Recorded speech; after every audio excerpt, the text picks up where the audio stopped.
The night my cousin Daniel stayed over at our house seemed ordinary at first, the kind of family evening you barely remember after a while. But what came from that night turned into a truth so heavy and yet so freeing, it changed our family forever.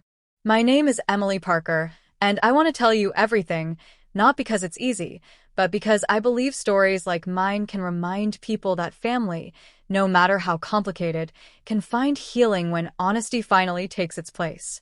It started on a Friday night in late October, the kind where the air was crisp and you could smell wood smoke from chimneys in the neighborhood. My mom had invited my Aunt Laura and her son Daniel over for dinner. Daniel was a year older than me, 26 at the time, and we'd always been close growing up. He lived a couple of hours away now, working as an EMT, and whenever he came into town, he usually crashed at our place. That night, though, his visit would become something more than just catching up. It would dig up things buried in silence for years. Dinner was filled with laughter, the clinking of silverware, and my dad telling one of his endless stories about work. Daniel had this easy way of making everyone feel like they were part of the conversation, and he'd always been my safe person growing up. After the dishes were cleared and my aunt went home, Daniel said he'd stay the night. My mom set up the guest room, but he ended up hanging out with me in the living room, both of us wrapped in blankets, sipping hot chocolate long after everyone else had gone to bed. It wasn't unusual for us to talk late into the night, but this time, the conversation shifted. He asked me how I'd really been, not the quick "I'm fine" answer, but the kind of question that demanded honesty. I remember staring at the steam rising from my mug, my heart pounding, because there was so much I hadn't told anyone. For years, I'd carried around a piece of truth I thought I'd never say out loud. My childhood hadn't been as simple as people believed. My dad, though a good man in many ways, hadn't always been present. He had disappeared for almost 2 years when I was little, and no one ever explained why. My mom always dodged the question, and every time I'd tried to bring it up, I was met with silence. So that night, when Daniel pressed gently, I whispered, "There's something I don't understand about our family."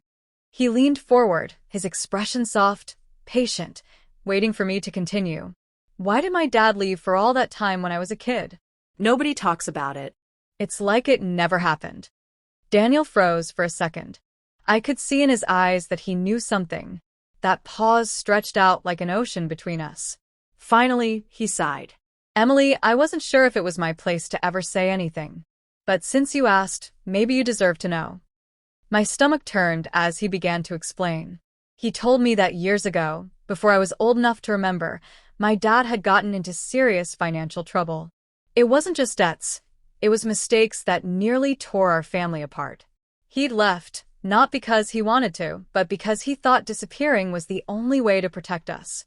What stunned me most was that during those 2 years, Daniel's family, the same aunt who'd been at dinner, had been the ones who helped keep us afloat. They had stepped in quietly, never asking for credit, never letting me see the struggle. I felt like my chest couldn't hold the weight of what I'd just heard.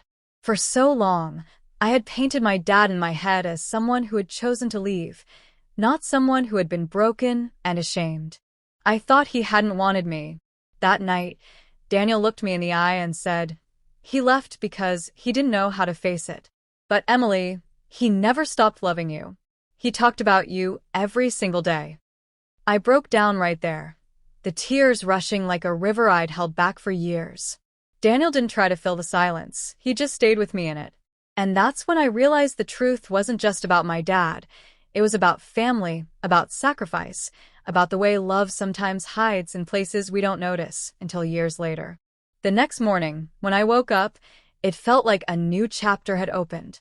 I couldn't carry that truth alone, so I sat at the kitchen table with my parents and asked my dad directly.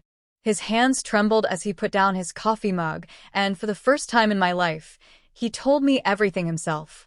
He admitted to the mistakes, the shame, the fear, and then he said something I'll never forget. "I thought you'd be better off without me. But I never stopped being your dad in here."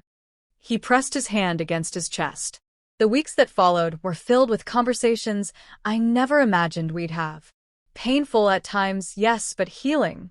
My dad apologized more than once, and I realized forgiveness wasn't a one-time thing. It was something you keep choosing. My mom admitted she had stayed quiet because she thought silence was protecting me, though now she saw it only left me confused. And through it all, Daniel was there, reminding me that families aren't perfect, but sometimes the truth, as hard as it is the only thing that makes us stronger. What changed our family forever wasn't just the truth itself, but what we chose to do with it. We chose to stop pretending. We chose to forgive. We chose to be real. And in that messy, emotional, raw honesty, we finally became closer than we'd ever been. So yes, he stayed the night. But what Daniel helped me uncover wasn't just a family secret, it was a doorway to healing. And for the first time, I could see my dad not as the man who left, but as the man who found his way back. That night became the turning point that reshaped us forever.